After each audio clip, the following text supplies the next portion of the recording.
Be a special kind of stupid if you think that the middle class and Americans in general aren't systematically being taken out of the equation. All right, there's an agenda going on here. You could have all your comments and saying, "Well, people are wasting their money. That's why they can't make it." Chances are they're not. They're cutting out a lot of things. You're not paying attention then if you say something like that. See, I watch a lot. I watch a lot of proof videos of people not going to fast food restaurants. I watch a lot of food oriented videos. I watch what's his name, Gordon Ramsay, but because I like Gordon Ramsay and I like Kitchen Nightmares and Hell's Kitchen and Hotel Hell and stuff like that. I know they're older shows, but I still watch them. But also the food industry and groceries and food and in general always interests me in cooking, but the aspect of it's in everything is going up in food, in rent, in insurance, everything, every fucking thing. So a lot of people, I watch videos on fast food restaurants, for instance. A lot of them, fast food chains, and even this channel, Epic Economist, covers it, talking about people aren't going to fast food restaurants anymore. If you're going to a fast food restaurant, you can argue that that's a waste of money, right? Why not cook at home? People are cutting out their waste. People are cutting it out and they still can't make it. All right? Just because you out there have a home, have all your ducks in a row, you might be in your 60s, you might be in your 70s, and you have all your shit together, and maybe, you're able to stay afloat, doesn't mean that the middle class, which tends to be younger, not necessarily, but bulk of the middle class is like raising kids, working two jobs, two income household, and they have children and they're struggling to make it. But then you got the younger ones that are single that are still struggling. I talk to people. Are you kidding me? I talked to someone. I know someone that was paying $1,500 a month for an apartment downtown, small town. $1,500 a month, and it was a not a very big apartment. All right, in an old house. Rent, as you see in the comment section on BitChute, has gone. One person, Jamie, said it went from something like 500 to something astronomical. Everything is going through the roof. It's not just one thing; it's everything. You know what's funny about this? Gas is $2.89, $2.79. Gas is the same price that it was when Obama was in office, and everything at that time was a lot less than it is now. I'm not saying that's Obama's doing. I'm just saying if the cost of gas rising makes the cost of goods go higher, then how come we have the same price gas now as we had 10 years ago or so, but yet the price of goods are going high? You want to know why? Because they're fucking pricing us out of existence. You have to be a special kind of dumb not to understand this, all right?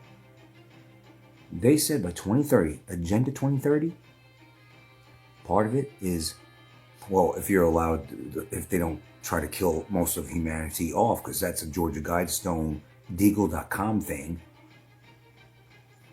you'll own nothing. How will you own nothing? Well, they could shut down the banks and confiscate your money, but also they could price you out of fucking existence. Every damn thing except for gas. Every damn thing is going up. Constantly. It's not like it's stopping and flatlining. It's continuing to. I went to fucking Kroger, all right? Kroger, 80% ground beef in a plastic tube, which is not good having your food wrapped in plastic. $6.99 on sale. Since when? Huh? I've been doing this a long time as far as researching ways of putting together videos, and I talk to people and I see what's going on.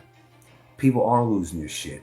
And just because they're talking about it doesn't mean that they're whining or anything. People are getting desperate. There's more, homelessness is increasing ever since the scamdemic. There was no virus then. That was all done by design, shutting down ports, disrupting our food supply, our supply chain in general. They're killing chickens in the name of bird flu. There's no flu, there's no virus, there's no bird flu out there. But they're killing our chickens, jacking up the prices, right? They're hitting us from all different angles.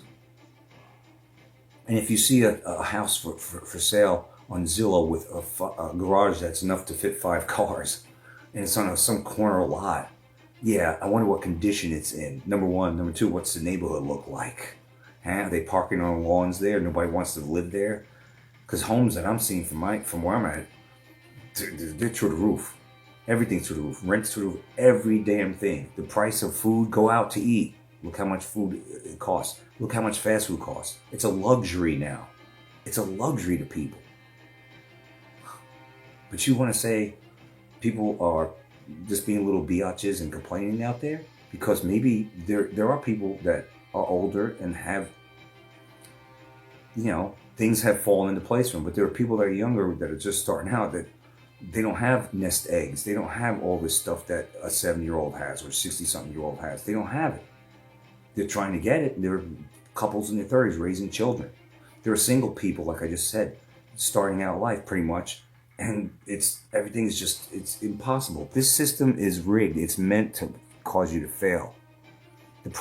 Wages haven't gone up. But everything else has. And it continues. I'm 55 friggin' years old.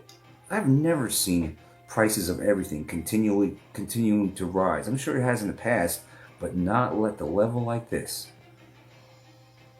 And people are becoming more increasingly homeless. Losing their shit. Can't even afford to fucking damn live in an apartment.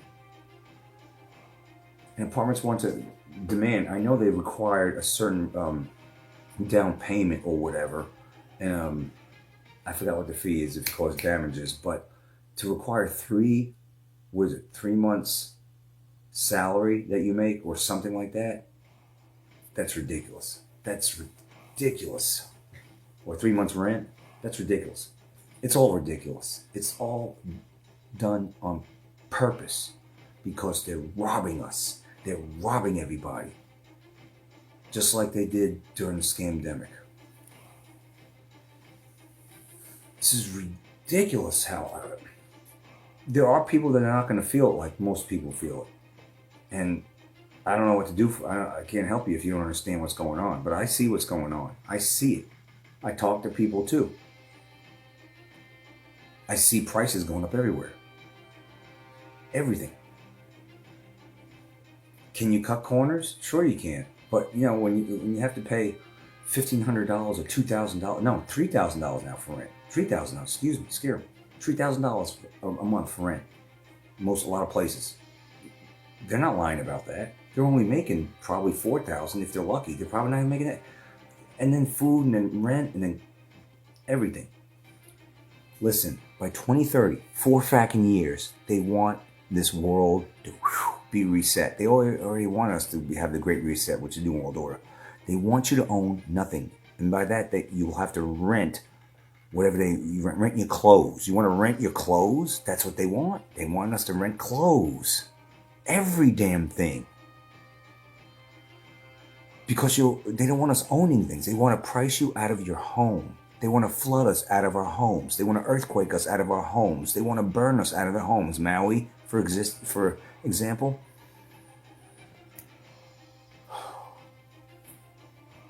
What I showed you was a compilation yesterday of different clips of people expressing how the struggle is real.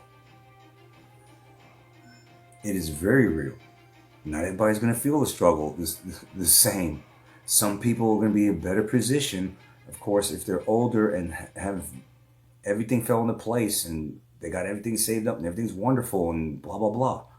But there are a lot of people out there, a majority, that are, the shit's hitting In a recent CBS News poll, 2 out of 3 Americans told us they're stressed about their own finances. On the CBS Money Watch, the U.S. economy has a case of foodflation. The majority of Americans don't make enough money to cover some of the basic costs of living, like healthcare and rent. Look at this map. Look at it. Each red zone represents areas where families are losing electricity, water, and gas at rates we haven't seen since the Great Depression. Now, watch as I show you something even more disturbing. These darker areas, those are tent cities, encampments of working Americans who have jobs but can't afford housing. This isn't happening in some distant country. This is your America right now. what you're seeing is the systematic breakdown of basic living standards across the United States. And the worst So let part... me ask you a question. Is the news reporting this, that people are losing this and losing that, losing their shit, and can't make ends meet? They're working 2 jobs, they're working this and doing that. Is the news whining? Is this channel, the guy that's narrating this, is he whining? It's not whining. It's expressing your despair in this instance, all right? The days of, picking up cans on the side of the road like my dad used to do is over to make extra money and doing things like that. Yeah, you can work side jobs, but people are they're maxed out, most people. Okay? Not everybody's going to feel it the same way. There are some people that are going to be in a slightly better position. So they could say, well, you should be doing this, you should be doing that, they are doing, a lot of them are doing, you should do these. Maybe they are wasting some of their money, but what I'm seeing is my fingers on the pulse of all this, and so is this channel, and so is many others, is that people are cutting back. That's why restaurants are struggling to, KFC is one of them. People stop going because the price jacked up, and of course quality is going down, but people have stopped doing things. People are now sewing their clothes. Since when have people sewed their clothes in the last decades? You might want to dust off your sewing machine because they can't afford to buy things. They can't afford this. Listen, it's all hitting the fan for a majority at once. It's not like all of a sudden people started wasting money and now they can't make ends meet. They probably wasted money 30 years ago or 20 years ago, but still made ends meet. All right? But because life has become so difficult, because prices have become so difficult, because this is all done on purpose, they're forced to cut out the excess. They can't make ends meet, period. I don't know what it is part of this that anybody doesn't understand. It must be nice to, be loaded that you could just make fun of people that are struggling. Most people have no idea how bad it's gotten. Let me give you the numbers. That will absolutely shock you. According to the Federal Reserve, 40% of Americans cannot afford a $400 commercial, great. emergency expense without borrowing money or selling something. That's nearly half the country living paycheck to paycheck. But it gets worse.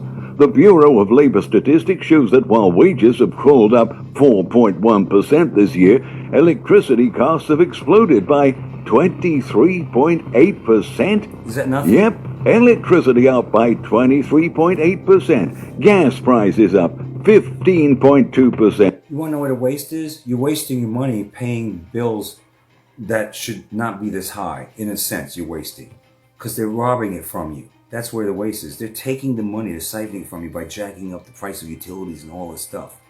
So yeah, in that sense, it's a waste to you, but you have to do it. You have to pay your bills. You have to keep the lights on. I'm going to attach the rest of this video to this, all right?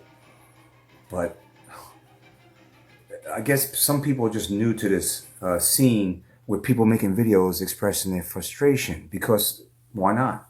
Why not get the word out there? Why not sound the alarm? You have a voice, use it, damn it. It's ridiculous. Food costs up 11.4%. Yeah, everything's... I said it last night. Everything's fucking $5. $5 for a box of Cheez-Its? Family size. That's not family size. Bullshit.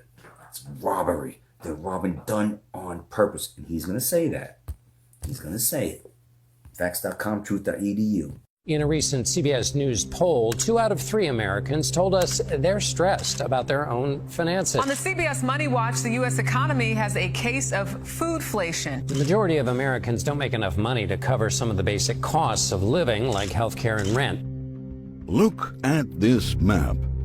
Each red zone represents areas where families are losing electricity, water, and gas at rates we haven't seen since the Great Depression.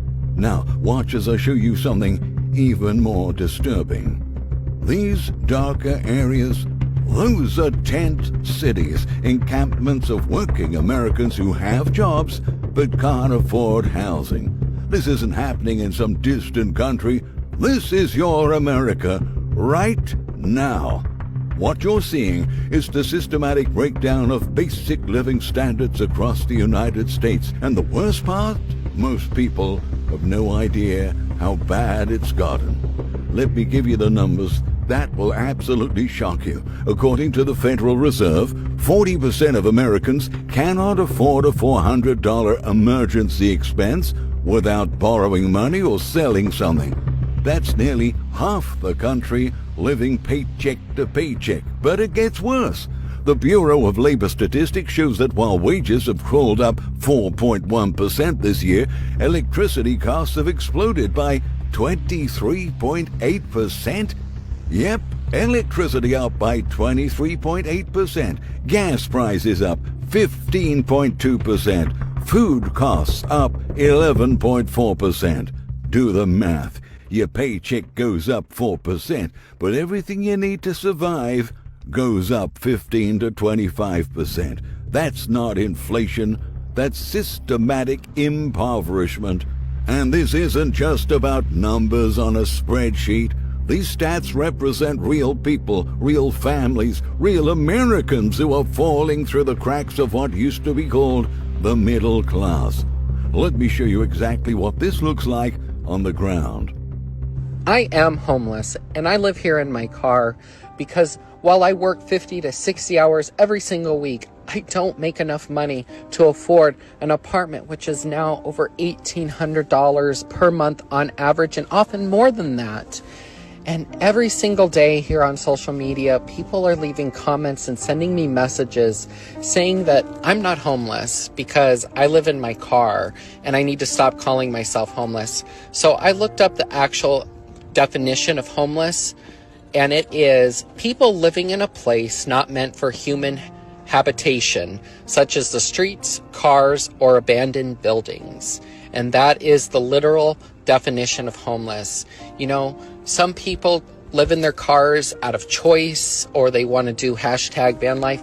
I live in my car because I lost my apartment, and then I was outpriced of the rental market because rent prices tripled over the last 4 years. Thank you so much for watching, and I hope that you have a good rest of your day. Bye. This is America in 2025. We're not talking about people who can't find work. We're talking about employed Americans who cannot afford basic shelter despite having jobs. According to HUD's latest count, 40% of homeless Americans are actually employed. This used to be unthinkable. Now it's becoming the new normal. Let me give you the hard numbers that prove this isn't exaggeration.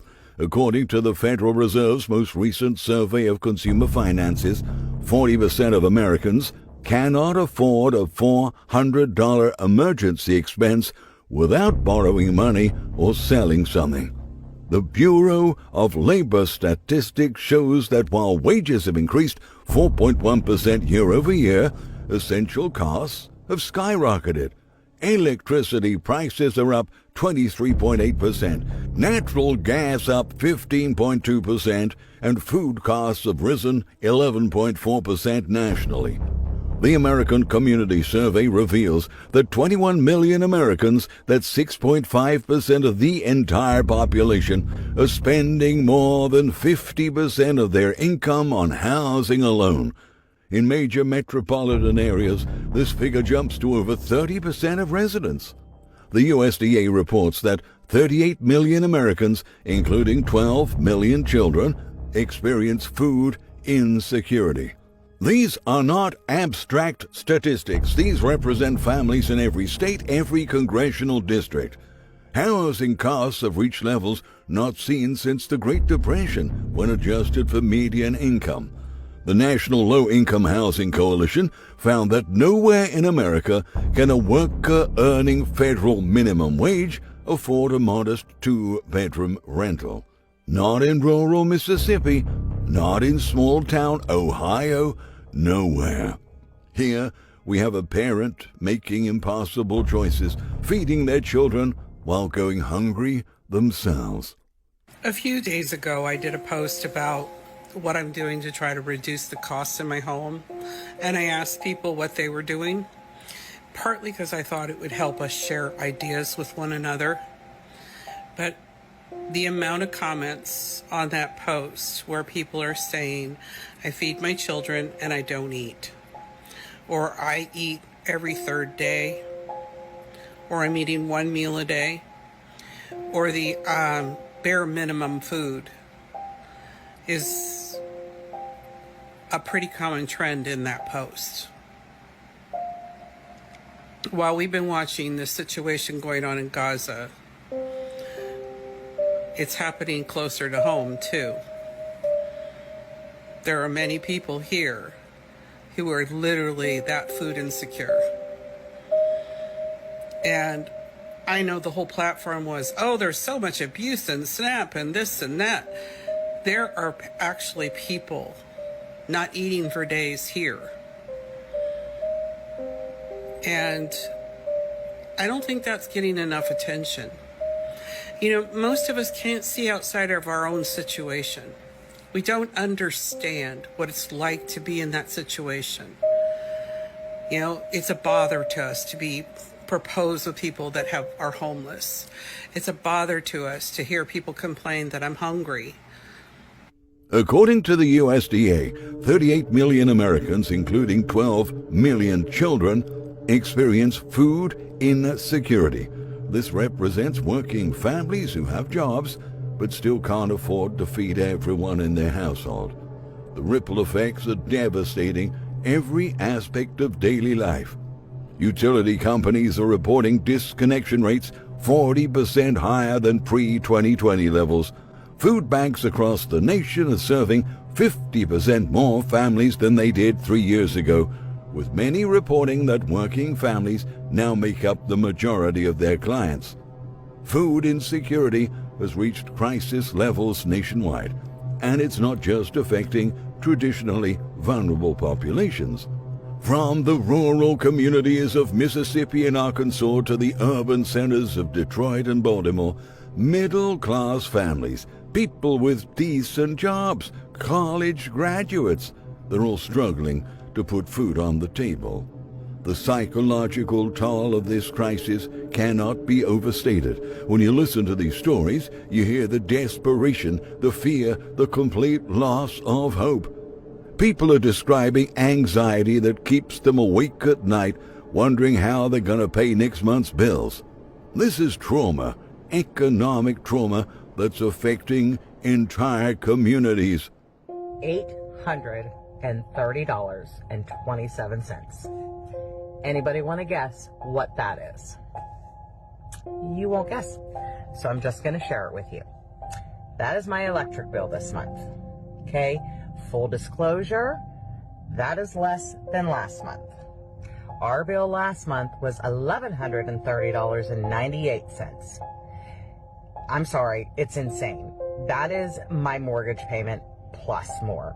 Okay, I don't know how anybody is expected to pay that. So, I mean, our house is big. It's not huge. It's not a mansion. It's about 2,500 square feet, 5 bedrooms, 3 baths. We had 5 children. Our bills with our children, all 5 living at home, were between $400 and $700 a month. So we have called the electric company. They've come out. We live beside a restaurant. We were adamant that we were paying the electric company's bill also. I mean, it's ridiculous. Who can afford even $400 a month for electricity, but they expect us to pay $830 or $1,130. So, yeah, I logged in this morning to see what our bill was when it was due, $830.27. Look at this, an $800 electric bill for a regular family home. 2 years ago, that same house would have had a $200, $300 electric bill. These aren't people running Bitcoin mining operations or heating lavish swimming pools. This is what basic electricity now costs for working families, and is happening nationwide. What makes this even more infuriating is that utility companies are posting record profits, while families are forced to choose between keeping the lights on and buying groceries. The system has become so rigged against ordinary people that basic services are now luxury items. You know how I know America is struggling? It's been about 14 days since I had one single job. I went a whole year working at least 1 or 2 jobs per day.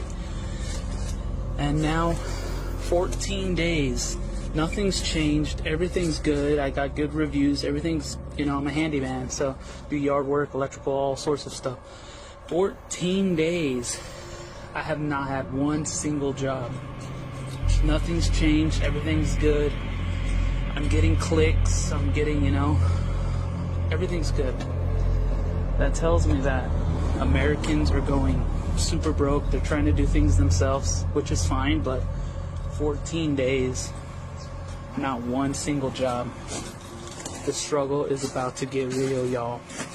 This story represents the collapse of the small business economy that used to provide opportunities for working-class Americans across the heartland, from the manufacturing towns of the Rust Belt to the agricultural communities of the Great Plains. Skilled tradespeople who built America's middle class are now finding themselves without a job, without a work, nothing at all. When a skilled handyman with good reviews can't get work for weeks, it tells us something fundamental about the economy spanning from the industrial centers of Pittsburgh and Cleveland to the service economies of Las Vegas and Orlando. We're seeing the emergence of American tent cities, encampments that have become permanent fixtures from the Hollywood Hills to downtown Austin, from the waterfront parks of Seattle to the desert outskirts of Las Vegas. These aren't temporary homeless shelters. These are communities of working people who simply cannot afford housing in America's major metropolitan areas. But here's what really makes this feel like third world conditions: the complete lack of institutional response. In a functioning society when millions of people can't afford basic necessities, there would be emergency programs, policy changes, surely some kind of systematic response. Instead, we're getting told that everything is fine, that the economy is strong, that we should be grateful. The disconnect between what officials are saying and what people are experiencing is staggering. Politicians talk about job growth while people work multiple jobs and still can't survive. They celebrate stock market gains while families are choosing between medicine and food.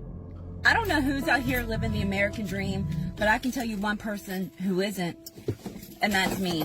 I have 4 kids and I'm working 3 jobs and I'm still struggling. I have my full-time job, I'm a 911 dispatcher. My other 2 jobs, a waitress. The American dream should not be this hard. I should not have to be working my life away, being away from my kids. Sometimes I have to pick. Am I going to pay my electric bill or am I going to buy groceries? Because my kids need to eat. This is not the American dream. I'm so tired of struggling. So many people are going to work, working multiple jobs just to pay for a house to sleep in, just to put their head down at night. This is not the American dream, not my American dream. That's why I started posting here on TikTok. So hopefully I can slow down some so I can spend time with my kids. Life shouldn't be this hard. I know one person that's making 6 figures and they're still struggling. Why's it gotta be so hard? This represents a broader trend we're seeing. Strategic defaults on debt because people literally can't afford to pay everything.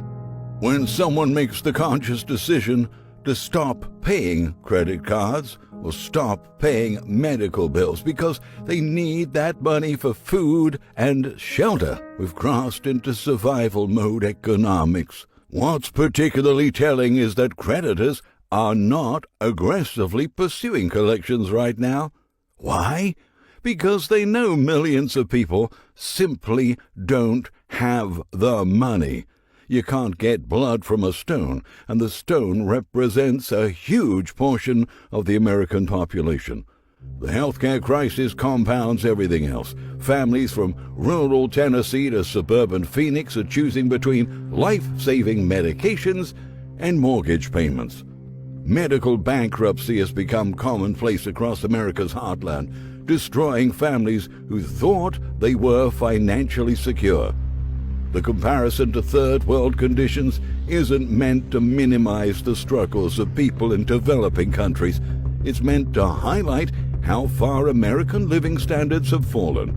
When working people in America are living in conditions that previous generations would have considered impossible in this country, we need to acknowledge that something has gone fundamentally wrong.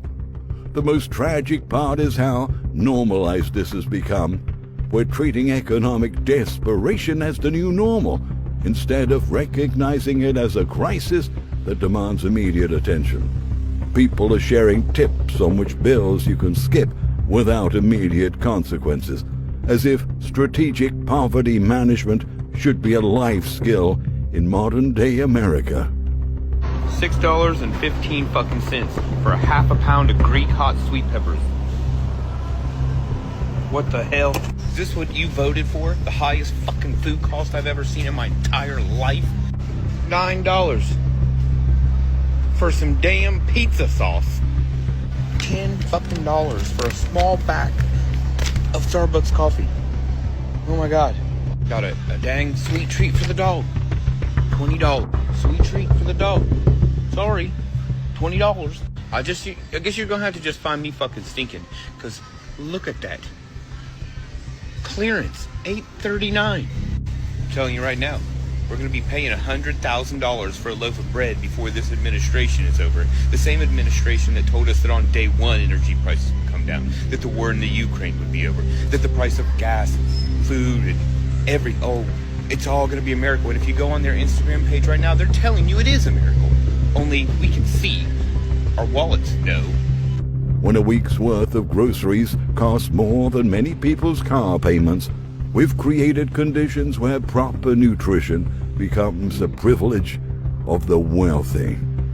The long-term implications are absolutely terrifying. Children growing up in food-insecure households face severe developmental challenges that will affect them for life. Adults skipping medical care because they can't afford it will create a health crisis that will burden the entire system. The stress and trauma of economic insecurity is literally shortening people's lives. Yet somehow we're told this is just temporary inflation, just market adjustments, just the natural business cycle. That's not what this is. This is the systematic impoverishment of the American working class, and it's happening by design. The solution isn't individual bootstrapping or side hustles. The solution requires acknowledging that we've created an economic system that serves wealth while abandoning the people who actually do the work. Until we're willing to have that conversation honestly, millions of Americans will continue living in conditions that would have been unthinkable just a generation ago. The American dream didn't just die.